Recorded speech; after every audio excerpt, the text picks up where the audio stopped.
আজকের কয়েকটি বিশেষ বিশেষ খবর নিয়ে আপনাদের সম্মুখে হাজির হয়েছি। এসপি নিউজ উপস্থাপনায় আমি এম আজিজ। অন্নপূর্ণা যোজনার টাকা না পাওয়ায় বোলপুরে পৌরসভা বিক্ষোভ দেখালেন জনগণ। হচ্ছে এখানে অন্নপূর্ণা ভান্ডার নিয়ে কালকে আমাদের সরকার 1,20,00,000 কোটি রাত 12টার মধ্যে রাত 12টা পর্যন্ত সমস্ত টাকা ছেড়েছে।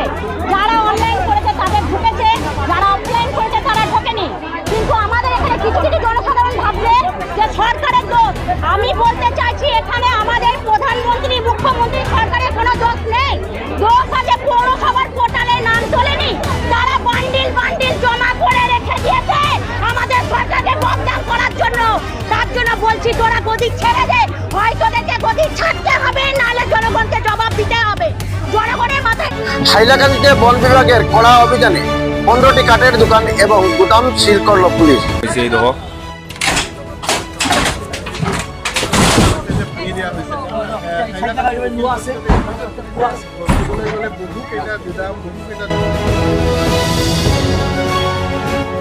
গোয়ালজোর জমিরুদ্দিন সাহেবের বাড়িতে সিন্নি এবং খতমে খাজেগান ও মিলাদ মাহফিল করে ওনার জন্য ইসালের সব পৌঁছালেন।